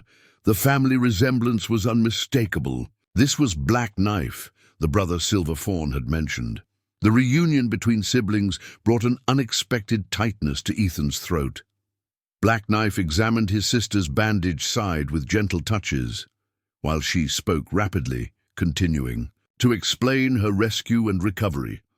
Stonebear dismounted, now approaching until he stood directly before Ethan. His imposing height forced Ethan to look up slightly to maintain eye contact, but he refused to step back or show any sign of intimidation. "The white man has courage," Stonebear observed, his tone neutral. "The white man has a name," Ethan replied evenly. "Ethan Blackwood." A surprised murmur rippled through the warriors who had drawn closer, and Ethan worried briefly that his directness might have been a mistake. But Stonebear's expression shifted slightly, not quite a smile, but a softening around his eyes. "Ethan Blackwood has strong medicine to speak to a Comanche chief this way." "I speak to you as one man to another," Ethan clarified. "Nothing, more or less." Stone Bear considered this, then nodded once. He turned toward his warriors and spoke several sentences in their language. The tension in their posture visibly eased, though they remained alert. "My daughter says you refused to give her to your sheriff," Stone Bear said, turning back to Ethan, "that you protected her as your own kin would be protected." Ethan's gaze flickered to Deputy Collins, whose hand had moved closer to his sidearm. At the mention of the sheriff, he gave a small shake of his head before addressing Stone Bear again. "The sheriff suggested I turn Silver Fawn over to him for safekeeping. I declined. She needed healing, not more fear." Stone Bear was silent for several heartbeats. Then, unexpectedly, he extended his hand in the white man's gesture of greeting. "The people remember those who show kindness to our children. Ethan Blackwood has made allies this day." Ethan accepted his hand, feeling calluses that spoke of a life as demanding as his own. "I did only what any decent person would do. Many white settlers would not," Stone Bear stated bluntly. "Many would see only enemy, not wounded daughter." Deputy Collins chose this moment to step forward. "As representative of the law in Comanche County, I should inform you that your people are expected to remain south of—" "Deputy," Ethan interrupted firmly. "These people have come for Chief Stone Bear's daughter, not a lecture on boundaries." Stone Bear's expression darkened as he assessed the young lawman. "We know your paper boundaries. We also know when they change without our agreement." The situation threatened to deteriorate, but Silver Fawn suddenly spoke up, addressing her father with animated gestures toward both Ethan and the ranch. Stone Bear listened intently before turning back to Ethan with renewed interest. "My daughter, it says your land thirsts, no rain for many moons." Ethan nodded, surprised by this turn in the conversation. "The drought has been severe. We're struggling to find enough water for the cattle." Stone Bear conferred briefly with an elder warrior before addressing Ethan again. "There is water still flowing in hidden places, places known to the people, but not to white settlers." He paused, seeming to make a decision. "I will show you where to find this water as payment for my daughter's life." The offer stunned Ethan. Access to water during this drought would save his ranch. He understood the significance of such knowledge being shared across tribal boundaries. It was no small gift. "I would be honored," he replied, with genuine gratitude. Over the next hour, an extraordinary council took place on the porch of Twin Pines Ranch. Stone Bear, accompanied by two of his senior warriors, sat with Ethan and Deputy Collins, who had wisely holstered his weapon. Using a combination of English, hand gestures, and drawings in the dust, Stone Bear mapped out 3 locations on Ethan's property where underground springs remained active despite the drought. "These waters run deep," he explained. "White men dig in wrong places too shallow. The people have known these water paths for many generations." Ethan offered coffee, which Stone Bear and one warrior accepted while the other declined. The domesticity of the scene, a Comanche war chief drinking coffee on his porch while his daughter rested nearby, struck Ethan as surreal yet profoundly significant. As the council concluded, Stone Bear stood and called Silver Fawn to his side. The young woman came quickly, but paused before Ethan, struggling with what she wanted to express. "Thank you," she managed in English, then added something in her own language that made her father's eyebrows rise. "My daughter says you have the heart of a Comanche warrior," Stone Bear translated, a note of respect evident in his voice. "Strong. Enough to face death, wise enough to choose life." Ethan felt humbled by the compliment. "Your daughter shows great courage, Chief Stone Bear. I won't forget her." The young woman impulsively clasped Ethan's forearm in the warrior's grip before returning to her father's side. The gesture of respect, warrior to warrior rather than man to woman, surprised Ethan deeply. As the Comanche prepared to depart, Stone Bear approached Ethan one final time. 3 days from now, riders will come. They will help find the hidden waters. He paused, studying Ethan's face. The Twin Pines Ranch will be known to the people as a place of honor. No harm will come to you or yours from Comanche hands. It was a declaration of protection, rare and valuable beyond measure on the contested frontier. Ethan understood the significance and inclined his head in acknowledgement of the gift. "Your daughter will always be welcome here," he replied. Stone Bear nodded once, then turned to rejoin his people. Within minutes, the Comanche party had vanished into the southern landscape, taking with them the young woman whose chance discovery in a canyon had created an unlikely bridge between worlds, typically divided by fear and bloodshed. Deputy Collins stood beside Ethan, watching their departure with undisguised amazement. "In 12 years on the frontier, I've never seen anything like this," he admitted. "Sheriff Tanner isn't going to believe it." "Then perhaps it's time beliefs." "Unchanged," Ethan suggested quietly.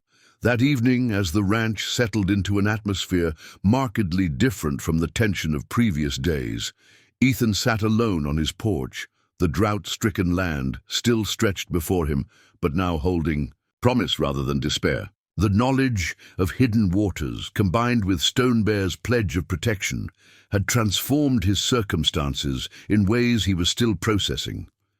Daniel joined him, offering a cup of coffee as he lowered himself into the adjacent chair. "Quite a day, Mr. Blackwood." "Indeed," Ethan agreed, accepting the steaming cup. "The men are talking," Daniel said after a comfortable silence, "saying you've done what 2 territorial governors and a dozen military commanders couldn't manage, made real peace with the Comanche." Ethan smiled faintly. "I did nothing so grand, Daniel. I simply helped someone who needed it." "Sometimes the simplest actions have the most profound consequences," Daniel observed with unexpected philosophical depth. "Parker and Wilson won't like it, nor will others who profit from conflict." "They don't have to like it," Ethan replied, his tone hardening slightly. "The safety of this ranch and everyone on it has always been my priority. If that safety now includes peaceful relations with the Comanche, all the better." As darkness settled over the land, Ethan recalled Silver Fawn's final words to him, translated, "By her father, the heart of a Comanche warrior."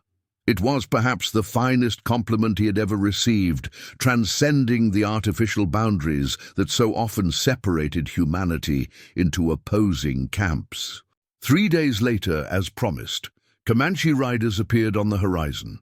Led by Black Knife, they brought not only the knowledge of hidden waters, but also gifts: expertly tanned hides, a medicine pouch Stone Bear had personally blessed for protection, and a finely crafted hunting knife for Ethan, a reminder of the life he had saved and the bonds forged in that act of compassion. The drought would eventually break, as all droughts must.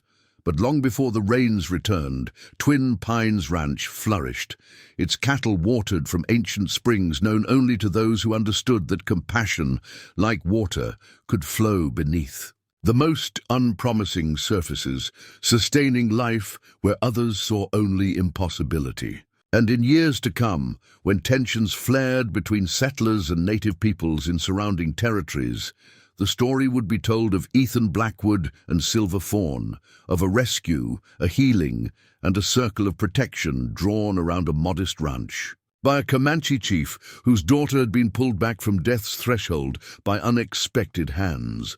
It was a story not of grand treaties or military campaigns, but of the simplest and most revolutionary act possible on the contested frontier. Seeing humanity in the other and responding not with fear, but with the courage to care. In a land where differences too often led to bloodshed, Ethan had demonstrated that another path was possible, one that began with a single act of compassion and flowered into something neither he nor Stone Bear could have imagined.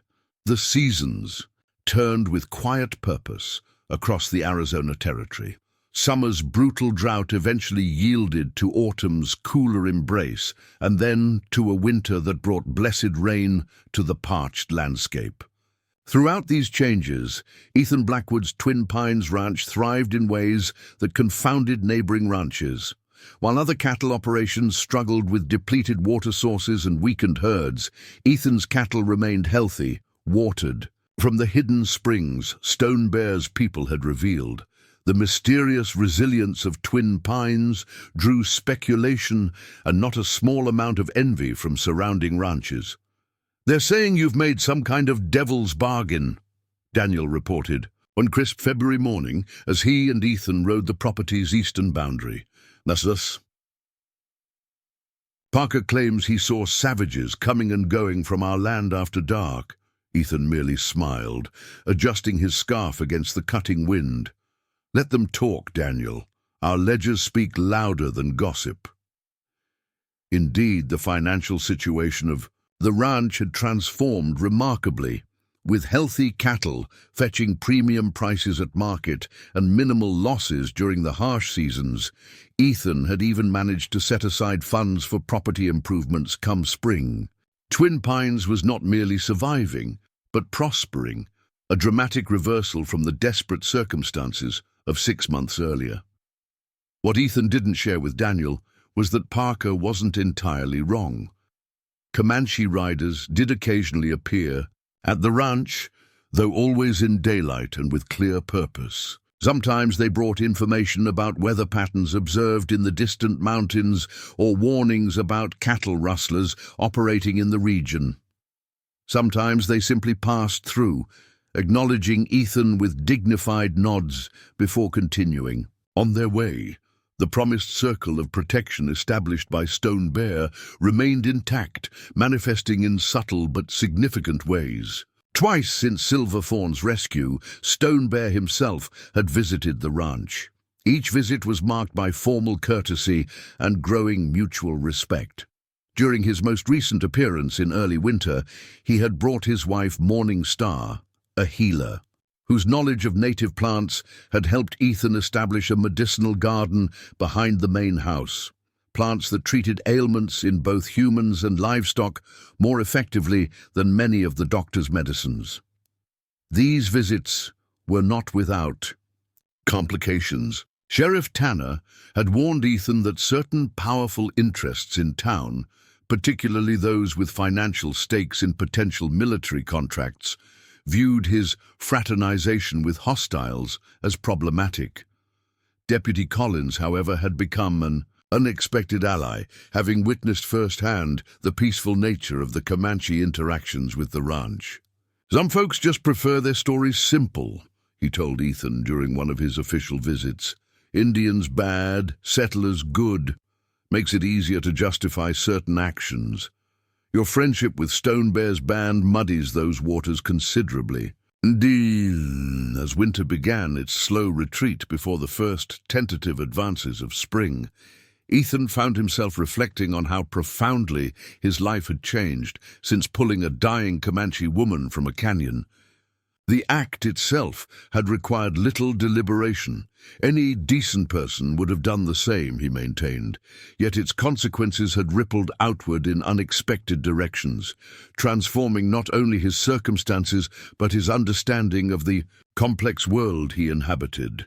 These reflections occupied Ethan as he guided his buckskin gelding along the western property line one mild March morning. The land was beginning to awaken, patches of green emerging from winter-brown grassland. He had ridden out alone, savoring the quiet companionship of his horse and the promise of renewal evident in the landscape. His solitude was interrupted by the distant thunder of approaching hoofbeats. Ethan reined in Scout, turning toward the sound with curiosity rather than alarm. The Comanche always approached from the south. This rider came from the east, from the direction of town. Within minutes he recognized Daniel's lean form astride his roan gelding, riding hard toward his position. Something in his posture, the forward urgency, the tense set of his shoulders, immediately put Ethan on alert. Daniel wasn't one for unnecessary haste. "Mr. Blackwood," he called as he drew nearer, pulling his horse to a sliding stop beside Ethan. "Trouble coming! Big trouble!" Ethan's hand instinctively moved to the rifle in its scabbard. "What kind of trouble, Daniel?" The foreman drew a deep breath, his weather-beaten face grave. "Colonel James Fletcher is in town. Word is he's organizing a militia force to address what he's calling the Indian problem in the county." Ethan felt a cold weight settle in his stomach. Colonel Fletcher was a notorious Indian hater whose military career had been built on inflammatory rhetoric against native tribes. His arrival in their small community could only mean escalating tensions. "How large is the force?" he asked, his mind already calculating implications. "Deputy Collins says maybe 30 men so far, but more are arriving. They're gathering at Parker's place." Daniel's expression darkened further. "And they've got government papers, Mr. Blackwood. Some kind of official sanction to remove hostile elements from settled territories." Ethan absorbed this information with outward calm that belied his inner turmoil. "When does Collins think they'll move out?" "Tomorrow at dawn. He rode out at first light to warn us." Daniel hesitated.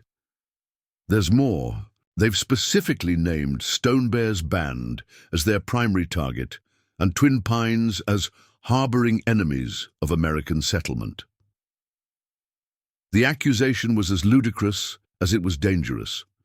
Stone Bear's people had maintained peaceful relations with settlers for nearly 2 years, their only crime being their refusal to be forced onto distant reservations where starvation and disease had decimated other tribes.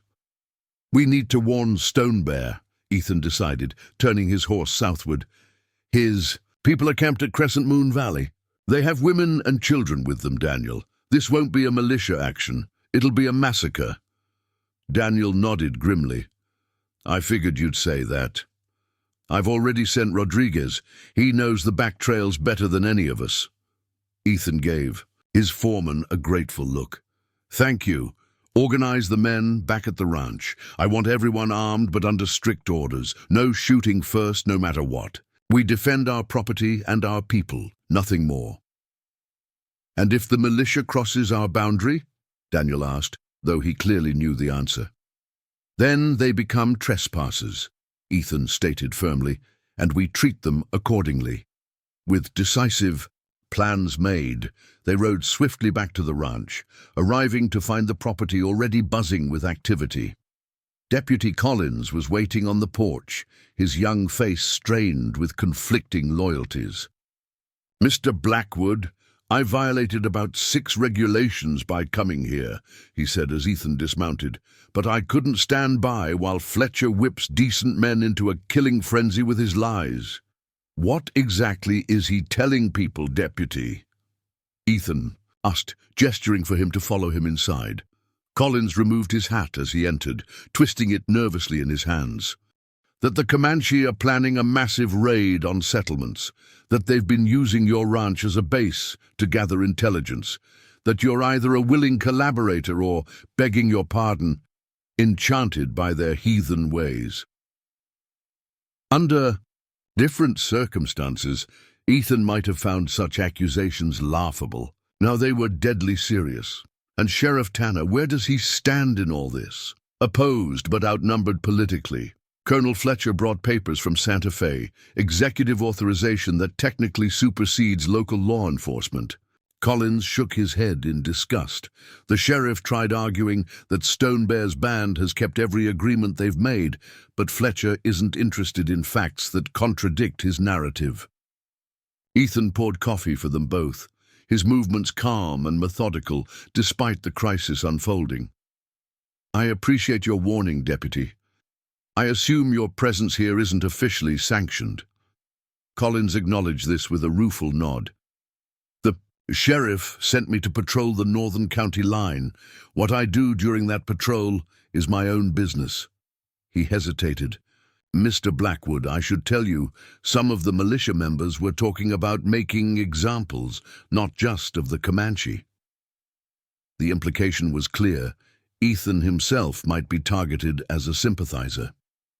"I'm not concerned for myself, Deputy," Ethan replied, though in truth a cold fear had settled alongside his determination. "But I will not stand by while innocent people are slaughtered for political gain." By afternoon, the ranch had transformed into a state of strategic readiness. The few women and children of the ranch hands had been gathered in the main house, the most defensible structure on the property. Men were stationed at key positions along the boundaries with strict instructions to observe and report rather than engage unless absolutely necessary. Rodriguez returned at sunset, dust-covered and exhausted from his hard ride. Stone Bear had received the warning with grim acknowledgement, but no surprise. According to Rodriguez, the Comanche chief had been anticipating such a move for weeks, having observed increased military scouting in the region.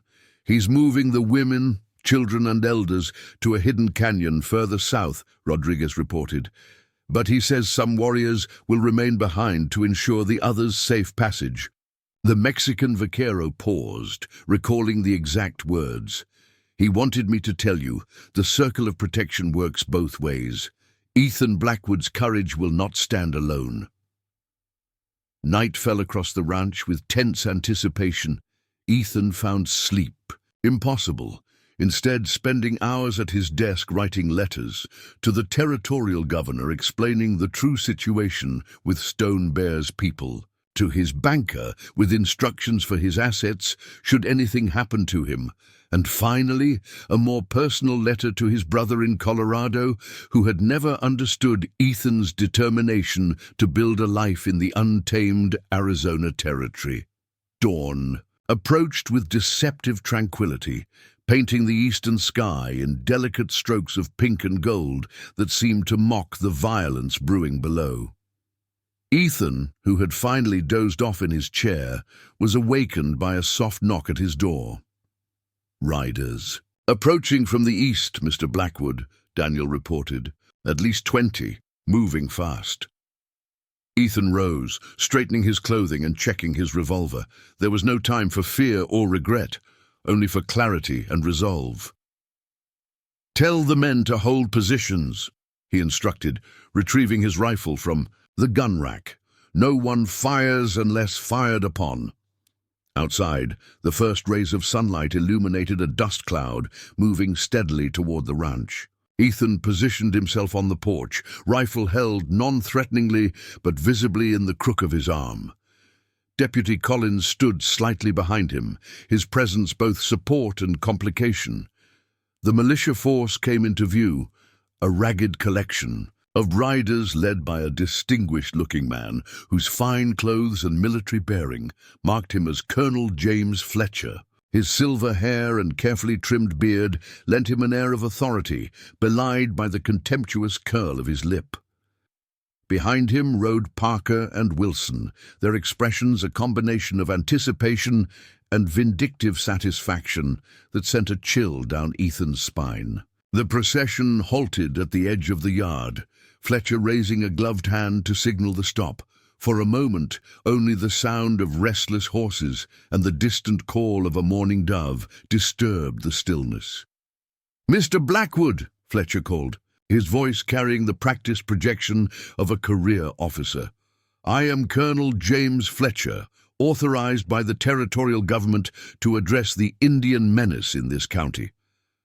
Ethan took 3 measured steps forward, ensuring his voice would carry equally well. "There is no menace in this county, Colonel. Stone Bear's people have maintained peaceful relations with settlers for nearly 2 years. Fletcher's expression hardened. "Peace bought with concessions and weakness is no peace at all, sir. We have reliable intelligence that the Comanche are planning coordinated attacks on American settlements." "Your intelligence is fabricated," Ethan responded evenly. "And you are trespassing on private property." A murmur ran through the militia at his directness. Fletcher's face flushed with anger. "We have authorization to cross private land in pursuit of hostile Indians. Step aside, Mr. Blackwood. Your relationship with these savages is well known, but it will not prevent us from doing what is necessary." Ethan's grip tightened on his rifle. There are no hostile Indians on my property, Colonel, and any man who attempts to cross my boundary line without permission will be treated as a trespasser under territorial law. You would defend savages against your own kind, Fletcher demanded, genuine incredulity in his tone. I defend justice against prejudice, Ethan replied, and innocent people against those who would harm them for political gain. The standoff might have escalated further had not an unexpected sound drawn everyone's attention, the rhythmic beat of approaching hoofbeats from the south. Ethan felt his heart sink, fearing Stone Bear's warriors had decided to make a stand at the ranch despite the overwhelming odds. All eyes turned toward the southern ridge, where silhouettes appeared against the brightening sky. As the figures moved closer, confusion spread through the militia ranks. These were not Comanche warriors, but uniformed cavalry soldiers riding in disciplined formation behind an officer whose bearing suggested significant rank. The cavalry unit descended the slope with practiced efficiency, positioning themselves between Ethan's house and the militia force. Their commander, a distinguished man in his 40s with a precisely trimmed mustache and keen eyes, surveyed the scene with evident disapproval. Major Robert Harrington, 6th Cavalry, he announced crisply. Would someone care to explain why armed civilians are threatening a private citizen on his own property?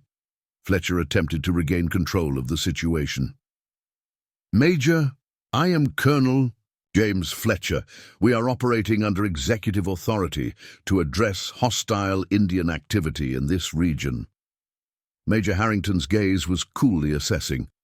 Are you indeed? How fortunate that I received orders directly from General Crook regarding this precise situation.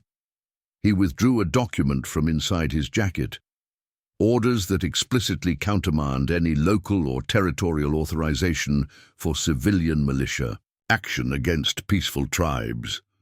Ethan could scarcely believe what was unfolding before him. The major continued, addressing the militia directly. Gentlemen, you have been misled. There is no authorized action against Stone Bear's band. In fact, the band in question has been engaged in peace negotiations with the army for months. Negotiations. Your unauthorized militia action could have irreparably damaged. Fletcher's face had paled beneath his tan. This is preposterous. I have documentation. Documentation that will be reviewed for authenticity. Major Harrington cut him off smoothly. Meanwhile, you and your men will disperse immediately or face charges of insurrection against the United States Army. The transformation was remarkable. Within minutes, the once confident militia began to dissolve, individual members suddenly remembering pressing business elsewhere. Parker and Wilson lingered longer than most, their expressions promising that the matter was far from settled. But eventually even they departed. Fletcher alone remained, his earlier bluster replaced by calculating assessment. You've made a serious mistake, Major. I have friends in Washington who will hear about this interference. I look forward to discussing your friends and their authorization of civilian attacks on peaceful Indians when we return to Fort Grant. Harrington replied evenly. My men will escort you. Only after Fletcher had been firmly removed did Major Harrington approach Ethan, removing his hat with unexpected courtesy. Mr. Blackwood, I apologize for this intrusion. General Crook sends his personal regards. Ethan's confusion must have shown on his face, for the Major smiled slightly. Perhaps you're unaware that your correspondence with Stone Bear's band has been noted at the highest levels. The peaceful coexistence you've established represents exactly the kind of relationship the more progressive elements in Washington hope to encourage between settlers and native peoples. My correspondence, Ethan echoed, genuinely baffled. A new voice entered the conversation, one Ethan recognized immediately. The messages carried between your ranch and my camp, words exchanged by friends. Stone Bear emerged from behind the cavalry formation, accompanied by 2 warriors and, to Ethan's astonishment, Sheriff Tanner. The Comanche chief approached with dignified steps, his expression betraying nothing to casual observers, though Ethan detected a hint of satisfaction in his eyes. "The messages," he continued, "that speak of shared water, shared land, shared peace, messages that traveled to Washington with army messengers." Understanding dawned. The army had been monitoring the unprecedented peaceful relations between Twin Pines Ranch and Stone Bear's band. Recognizing the potential significance of such cooperation in a region traditionally torn by conflict, they had been quietly protecting this experiment in coexistence. Sheriff Tanner stepped forward. "When I heard what Fletcher was planning, I sent word to Fort Grant. Turns out Major Harrington here has been under orders to protect this little experiment in coexistence. They've been watching all along, Ethan." Major Harrington nodded confirmation. "Your demonstration that peaceful cooperation is possible has provided valuable support for those arguing against forced reservation policies, Mr. Blackwood. Colonel Fletcher represents interests that find such evidence inconvenient."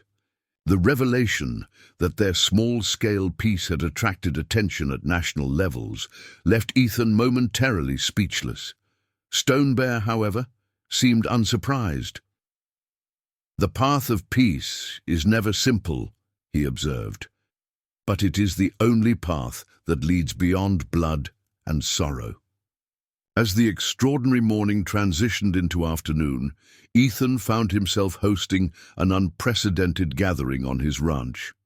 Major Harrington and his officers, Sheriff Tanner, Stone Bear and his companions, and even Deputy Collins participated in discussions that ranged from practical matters of land use to broader questions of peaceful coexistence between diverse peoples. "This isn't the end of such challenges," Major Harrington warned as the council concluded.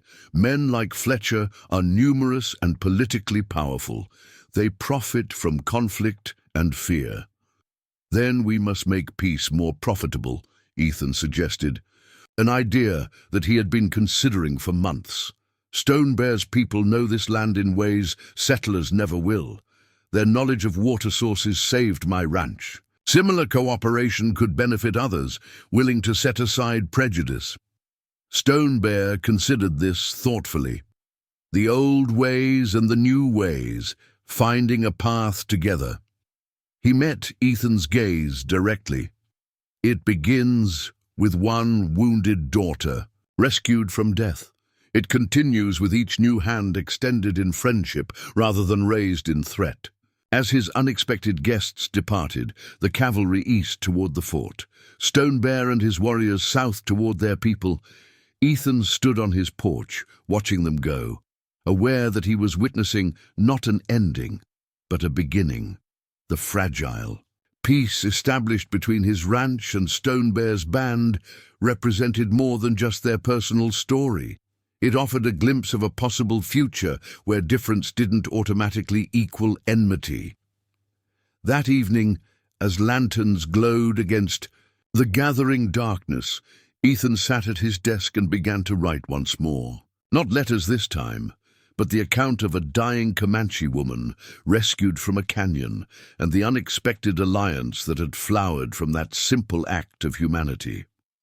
It was a story worth preserving, worth sharing with those who would come after. Perhaps, Ethan thought as his pen moved across the paper, the most revolutionary acts were not the grand gestures recorded in history books, but the quiet moments of compassion that occurred when one human being recognized the humanity in another, even across the boundaries of language, culture, and history that so often divided. The frontier remained a place of challenge and conflict. The future of relations between settlers and native peoples contained no guarantees. But on one Arizona ranch, an unlikely fellowship had taken root, proving that another way was possible for those brave enough to imagine it and determined enough to defend it. And it had all begun with a hand reaching down to help someone in desperate need, regardless of the differences between them. 5 years passed since the day Ethan Blackwood pulled a dying Comanche woman from a canyon. The Arizona Territory had changed dramatically in that time, as had Twin Pines Ranch. What had once been a struggling cattle operation fighting to survive drought and isolation had transformed into a prosperous enterprise known throughout the territory for both its fine livestock and its unconventional approach to frontier relations. The drought of 1878 had eventually broken, but the alliance forged between Ethan and Stone Bear's band had only strengthened with time.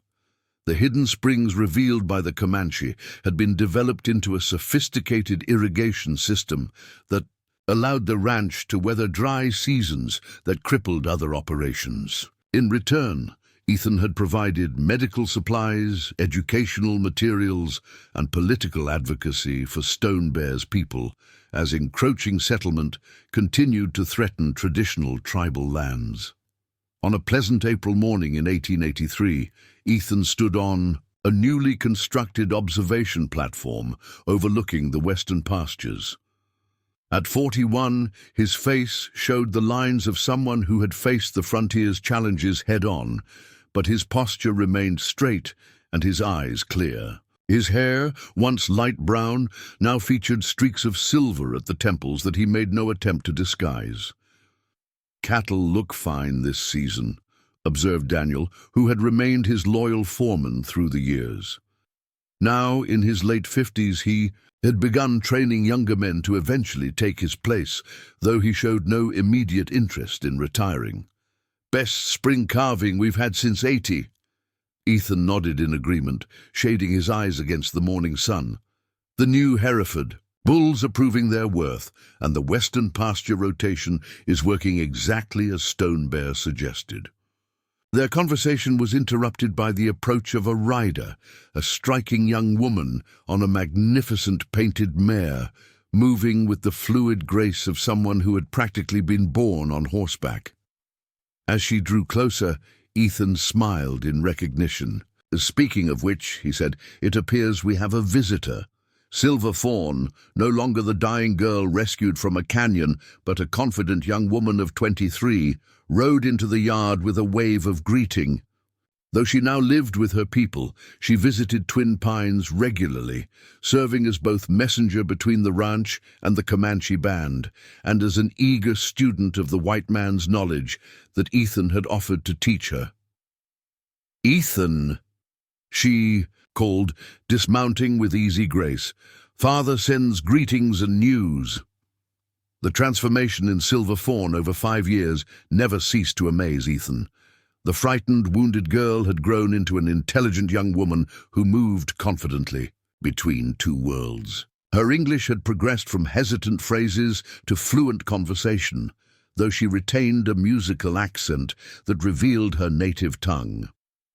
"Good morning, Silver Fawn," Ethan greeted her warmly. "You're earlier than expected. Is everything all right with your family?"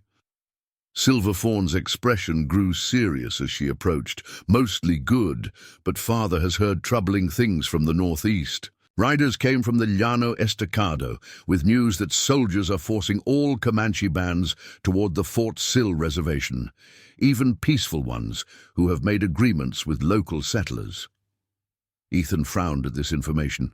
The delicate balance they had maintained locally had always existed under the shadow of larger federal policies that often showed little regard for individual circumstances or successful instances of peaceful coexistence. "Come inside," he invited. "We should discuss this properly." In the main house, now expanded and improved from its humble beginnings, Ethan and Silver Fawn sat at a large oak table, while Sarah Wilson, who had stayed on as housekeeper through the years, brought coffee and freshly baked bread. "Tell me everything your father has learned," Ethan prompted once they were settled. Silver Fawn related the information with the careful attention to detail she had learned from both cultures, Comanche oral tradition that preserved important stories with precise accuracy, combined with the analytical approach Ethan had taught her through years of informal education. "The soldiers speak with two tongues," she explained, using a Comanche expression that had made its way into her English. "They make agreements, then break them when convenient. 3 bands who had peaceful arrangements with Texas settlers were given 1 day's notice to move north or face military action." Ethan considered this troubling news. Has Major Harrington been informed? He's been a consistent ally. Father sent messengers to Fort Grant, but the Major has been reassigned to Washington. Silver Fawn's expression reflected her concern. The new commander does not know us or our history. This development added another layer of complication. Major Harrington had indeed proven a valuable ally, using his influence to protect the unusual peace between Stone Bear's band and local settlers. His replacement by an unknown quantity removed a significant safeguard. "What does your father plan to do?" Ethan asked. Silver Fawn hesitated, choosing her words carefully. "He has called a council of elders. Some argue we should move north voluntarily ahead of any military effort. Others say we should stand firm on the lands we have occupied for generations." She met Ethan's gaze directly. "Father asked me to tell you that whatever decision is made, the circle of protection around Twin Pines will remain unbroken." Ethan reached across the table to briefly clasp Silver Fawn's hand, a gesture of appreciation for the loyalty Stone Bear continued to demonstrate even in the face of new threats. "And I want you to tell your father that my commitment remains equally strong. If there's anything I can do to help, he need only ask." Their conversation shifted to more immediate concerns: the progress of the spring calving, news from town, Silver Fawn's continuing education. Ethan had begun teaching her reading, writing, and mathematics during her first visits after recovering from her injuries. Her quick mind and determined application had impressed him, and over the years, their lessons had expanded to include history, rudimentary science, and practical business skills. "I've brought something to show you," Silver Fawn said, as their discussion concluded, reaching into a leather pouch at her belt. She withdrew several folded papers covered in neat handwriting. "I've been practicing writing down our stories, as you suggested. This one tells of how the first horses came to the people." Ethan accepted the papers with genuine interest. He had long encouraged Silver Fawn to preserve Comanche oral traditions in written form, believing that such records would become increasingly valuable as the old ways faced mounting pressure from encroaching American society. "This is excellent work, Silver Fawn," he praised after reading several paragraphs. "Your penmanship has improved remarkably, and you've captured the story's essence while making it accessible to outside readers." The young woman's face brightened at his approval. "Black Knife laughs at me for spending so much time with paper and ink. He says a true Comanche warrior needs only memory and voice." "And what does your father say?" Ethan asked, knowing that Stone Bear's opinion carried particular weight. "He says that a warrior who cannot adapt is already defeated," Silver Fawn replied with evident pride. "That knowledge is a weapon that never dulls, whether carried in the head or on paper." Their conversation might have continued longer had not the sound of approaching riders drawn their attention. Ethan moved to the window immediately, recognizing the dust pattern of multiple horses approaching at speed, not the usual gait of casual visitors. "Someone's coming fast," he observed, his frontier instincts automatically shifting toward caution. At least 4 riders. Silver Fawn joined him at the window, her keen eyes narrowing as she assessed the approaching group. Army uniforms. She identified before Ethan could make out the details, and her voice tightened. "Colonel Fletcher." Ethan felt a cold sense of foreboding. James Fletcher had never forgiven the humiliation he'd suffered 5 years earlier when Major Harrington had thwarted his militia action. Though he had lost his military commission in the subsequent investigation, due in no small part to the circulating stories of his unauthorized campaign against peaceful Indians, he had maintained his political connections and his vocal advocacy for harsh policies against native tribes. "Silver Fawn, go out the back and stay out of sight," Ethan instructed quickly.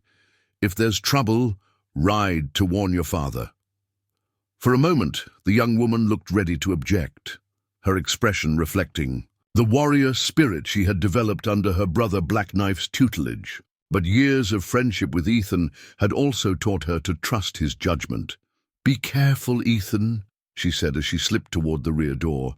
"Fletcher is a snake who strikes without warning." Ethan squared his shoulders and moved to the front porch as the riders entered the yard. Daniel emerged from the barn, positioning himself strategically near the house, his hand resting casually near his holstered revolver. The four men drew their horses to a halt.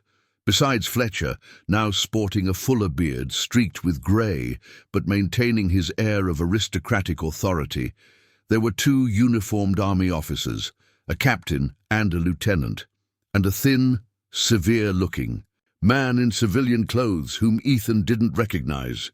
"Mr. Blackwood," Fletcher greeted him with cold formality. "It's been some time." "Not long enough," Ethan replied evenly. "What brings you to Twin Pines, Mr. Fletcher? I was under the impression you'd returned to St. Louis after losing your commission." A flush of anger colored Fletcher's face at the direct reference to his military disgrace. "I serve the interests of this nation in various capacities, sir. Currently, I'm acting as special advisor to the Bureau of Indian Affairs regarding the completion of tribal relocations in this territory." Ethan's concerns deepened at this revelation.